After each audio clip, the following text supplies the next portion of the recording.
snub end scroll, that's really a classic, and I will show you a number of pictures of it after we made one.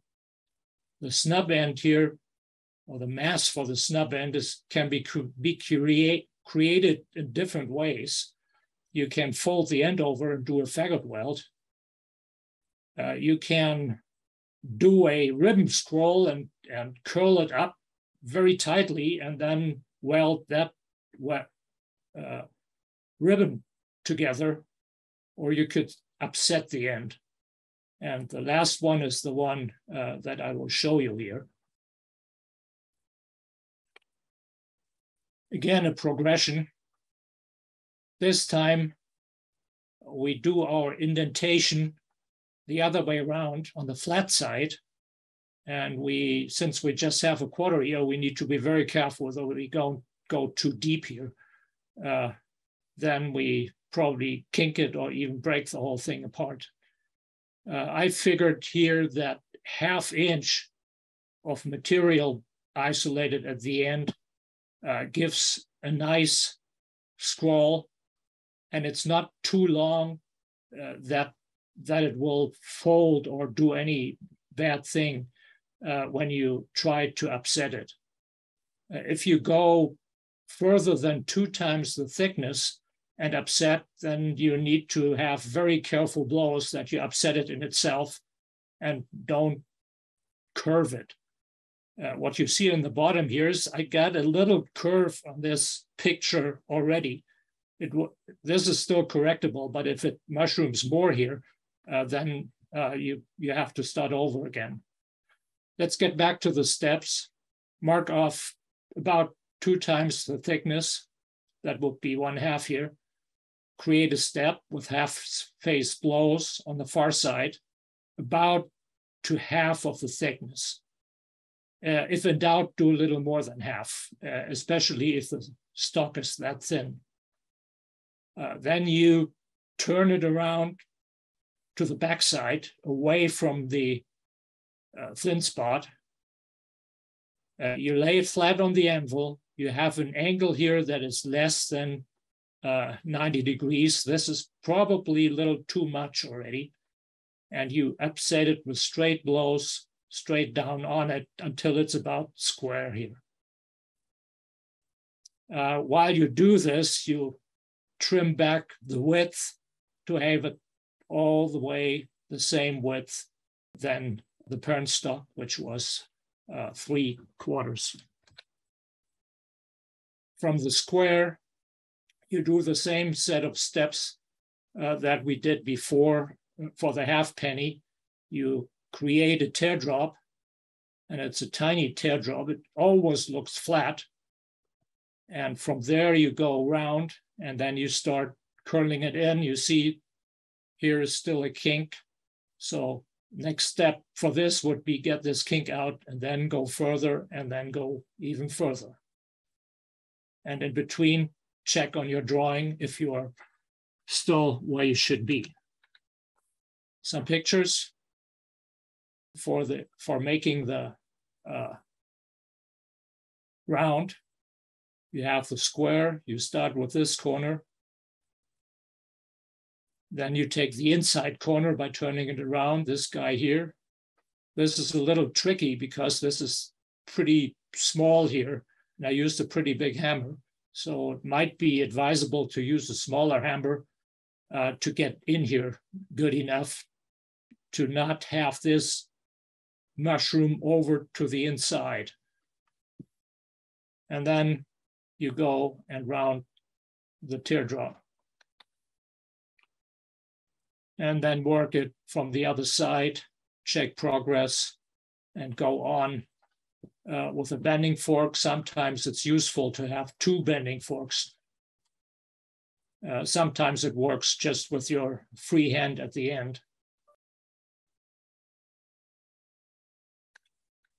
And we see that done in a little video.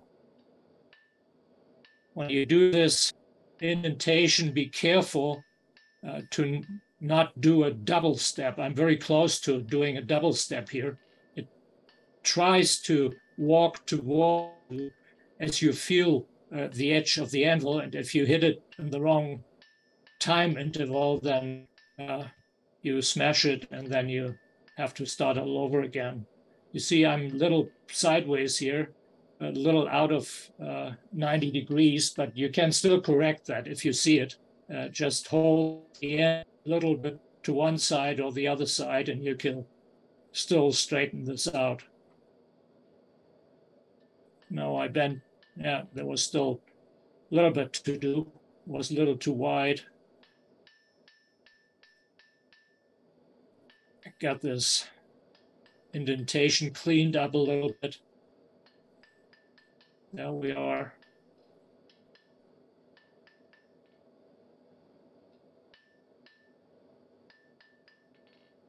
Okay. This is how it looks. Push it over to the back side. Turn it over. This was too close to 90 degrees.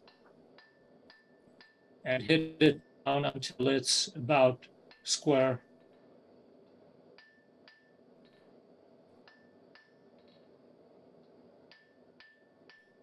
This is actually much easier if you do that with half-inch stock. Here we are. Work the outside corner until that's kind of round, then go to the inside corner.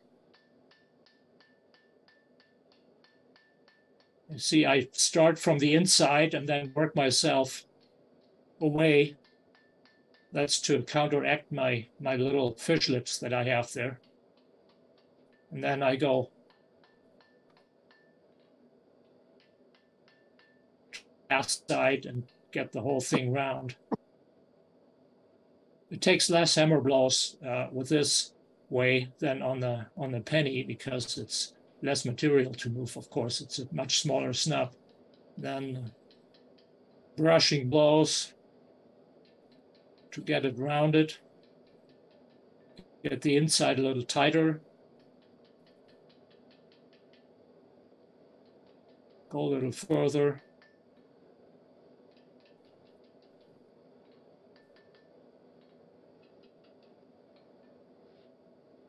There we are. That's pretty much exactly fitting the grill to about here. And then I go to my scrolling forks and finish it. How do I correct mistakes? I just have a couple common mistakes or common situations here.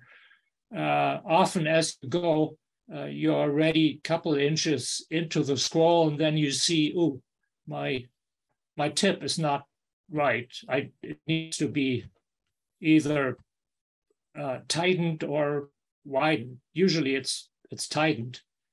I told you I have this little shelf here that I can use, but not all anvils have a shelf. You can do the same thing on the horn of the anvil, put the tip on it and hit it from above or from here to just curl this in a little more. That's a common thing that by now, it's just automatic. I didn't even think about it. Another common thing to happen is you get a kink somewhere. You're trying to do a bend here, but it's not hot enough on the end, and then it kinks where just it's hot enough. And that needs to be corrected before you get any further. Otherwise, you lose control. And the easiest way to get this kink out is to use your scrolling fork, hold your piece with a bend, and I best is to mark it here, then you know exactly what it is. In the middle on the side of the scrolling forks, and just very little tips from the side will go a long ways to make this smooth and straight again. If you have kind of a complex deviations, or you're very close to the final shape, what I often do is I heat up a wide section and I put my piece on my sheet metal with my drawing, and then use two scrolling forks. And you see that here. And what I actually created here is I bent it too much, as you see.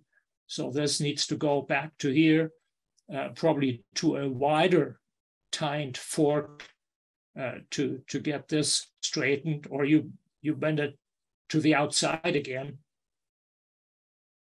This guy here, sometimes I have a hard time positioning this and exactly where the end of the scroll needs to be while working on the end piece. And to do this to size, the position of the end is very important. And it seems much easier if put this piece on my sheet metal and then work with two screwing forks. And so I can see the whole thing and how it moves. Now some examples. Here's some snub end scrolls made of 1/2 by 1. Here's something very elaborate out of thin material, snub ends. Here's an old piece that I found on an old railing, and it looks almost like this was forged from a ribbon. Here you see it on this one here, from a ribbon that was curled tight and then somehow forge welded together. Another example here that's a little more modern, but probably also 100 years old. And here one that is, it's somehow 2 ends forged into one scroll. So it comes in all kinds of ways, and you find it all over old and new blacksmith work. Thank you.